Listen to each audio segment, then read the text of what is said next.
All right, you're welcome to another spanking new edition of the program Weekend Review on Television Nigeria, where we look at all the big stories that had made the headlines during the course of the week, and also not forgetting to review one of the flagship programs on Television Nigeria. My name is Anthony Momodu. Welcome to this week's edition. On this week's edition, it promises to be very exciting as we look at all the big stories from the Dino's accusers who have been recaptured by the Nigerian police to the return of the Kogi State Commissioner of Police having been suspended earlier on, and also we'll be focusing on the $1 billion being released by the federal government of Nigeria to fight security challenges in the country, and also we'll be looking at the APC-PDP war of words as regards the looters list that was released recently, not forgetting APC still emerged in the tenure allocation battle with the president saying go the other way and the party moving the other direction.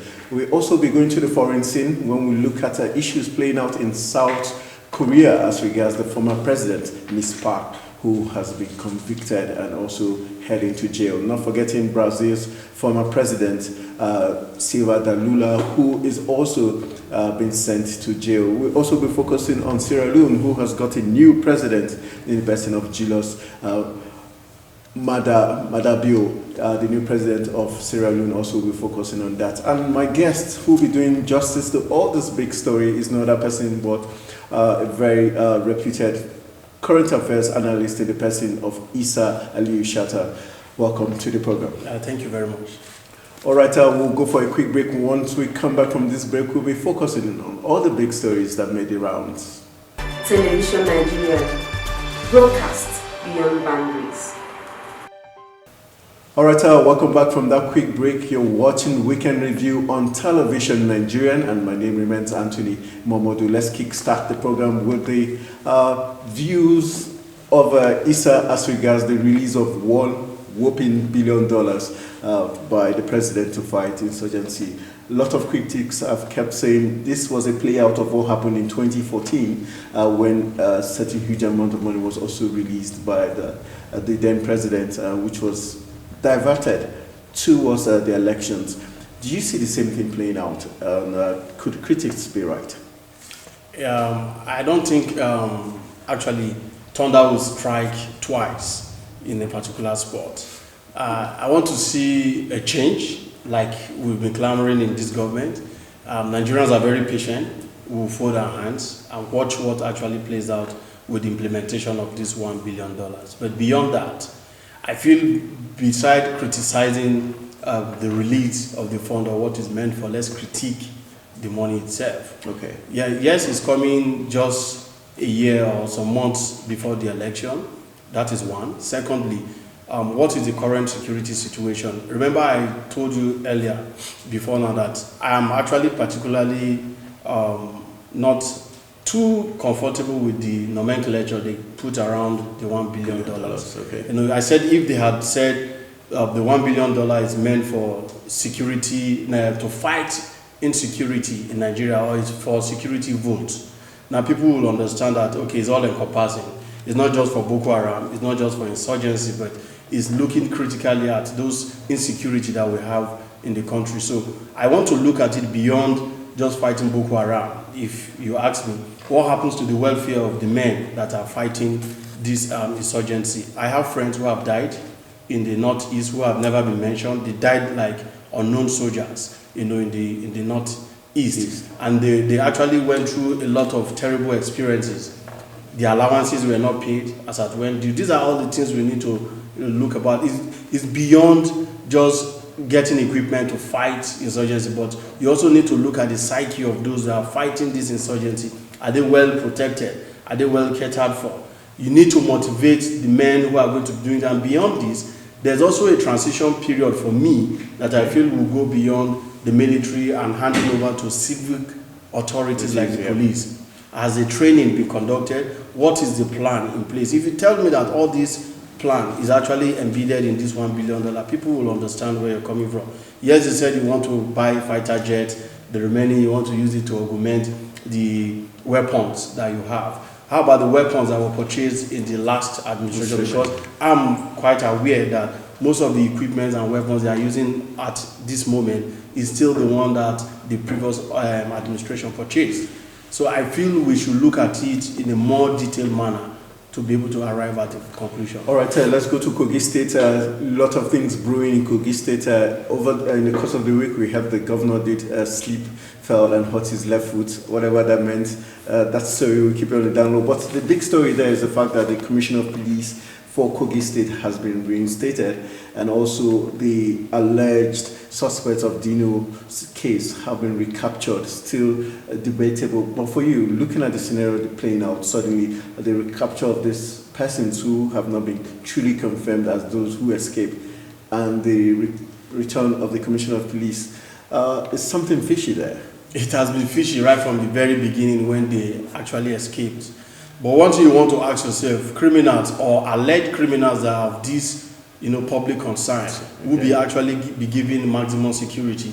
So you see, in this country, we don't ask for details.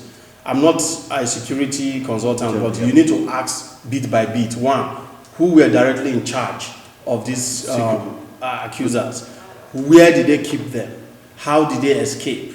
At what time did they escape? Who is responsible for opening and closing the cell they were kept in? You see, when you come out and tell us that you have recaptured them and you have reinstated the commissioner, you need to also come and give us explanation and also head should roll to say, okay, X, Y, Z officers were responsible. They were actually found culpable after we did our investigation, and their rearrest was also carried out by our men. So these are the people that are responsible. So if you come out and say that, Nigerians will know that, yes, you know what you're talking about, and there's no hidden agenda, behind everything. So in the first place, one thing you will ask yourself is, why were they released? As far as I'm concerned, they were released. They didn't escape, because I keep saying it, they were not armed. They were always in handcuffs if they are not, displayed for the media. So who unchained them? Who uncuffed them? Who did all this? Who carried out all these processes to the point that they actually escaped? All right, strong questions for the Inspector General of Police, talking about Ibrahim Idris and his men. All right, let's stay in Kogi State. Recently, we've got the Senator Dino Melaye asking the Supreme Court to stop the recall process. What does that tell you? Well, I'm not a legal practitioner, but if you want to look at electoral processes, I don't think the Supreme Court even have the right to stop that process. Okay. Because in the first place, Supreme Court didn't vote Dino Melaye into the Senate. People did, and the people of his constituency did that. So if they deem it fit now to say, look, our representative is not representing us well, we want to recall him and put a formidable candidate there that is going to better express our interest and also portray our constituency in a more, in a more civil manner. I think they have every right to do that. So Dino Melaye single-handedly too does not have the right to actually ask Supreme Court to stop the process. The process that's why they call it a process. It must be completed because it's enshrined in the Electoral Act. All right, looking at if the Supreme Court, answers the prayers of Dino, would that be a very sorry commentary? Would that be a shock to the system? I don't want to believe that Supreme Court will actually do that. Honestly speaking, even when you look at the shortcomings of our judicial system. Yeah, I don't want to believe that they will do that, because it's going to be a slap on their faces. NBA is also watching, and people will lack confidence. People will begin to have a second thought in the judicial process. So I want to believe that they will definitely not do that. Even if they are going to do that, we want to see the reason why they will give in actually granting him his wishes. All right, before we go for a quick break, let's look at the last big story that made the rounds for the week. The APC-PDP war of words as regards the looters list, and also APC, the elongation of the tenure of Onyegu has been very problematic for the APC. Let's get your thoughts on these two issues. Yeah, on the rancor between PDP and APC for the looters list, for me, I feel we should have balance.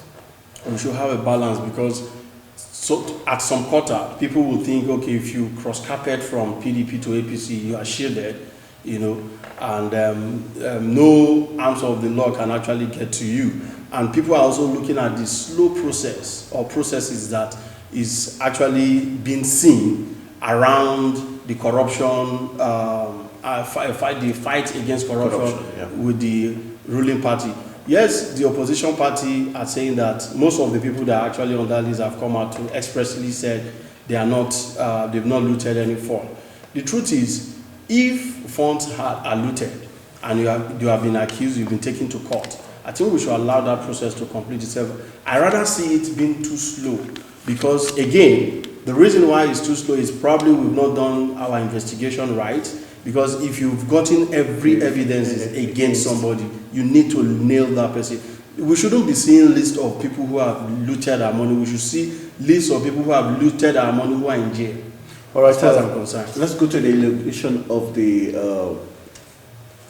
John Onyegu's tenure. Yeah, you see, there is. Do you think this is going to tear APC apart? You see, there are interests. Even inside the APC, there are people who are thinking if Eyegun continues, they might not get the ticket for the next election and all that. And there are also people who think he will serve their interest best. So you also see like two elephants trying to fight within the party. So internal politics is at play, internal democracy is in question.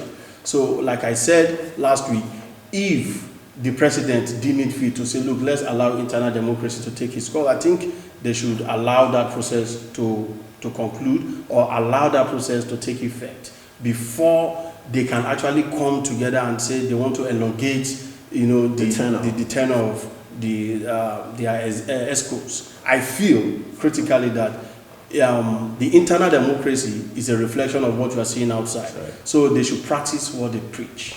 All right, on that instructive note, we'll go for a quick break. When we come back from the break, we'll be focusing on the foreign scene, the big stories, things occurring in South Korea, in Sierra Leone, and in Brazil. We'll be focusing on it and not forgetting South Africa.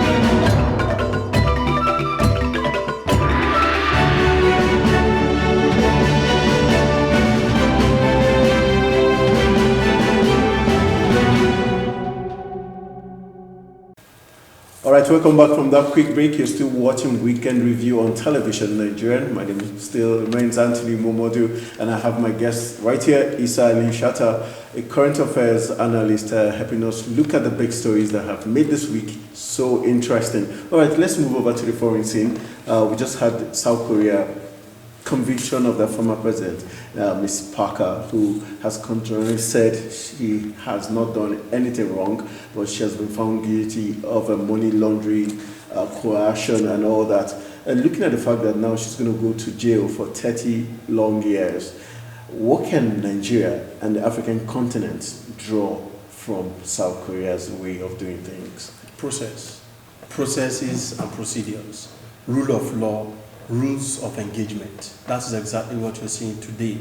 You see, it doesn't really matter what you've done, the position you've held. She used to be the #1 citizen of that country, and they carried out an investigation on her, and they found her guilty, and she has to face the music. That's exactly what I feel we should be having everywhere, most especially in Nigeria. Until we start to emulate this kind of principles, that is when we'll get it right.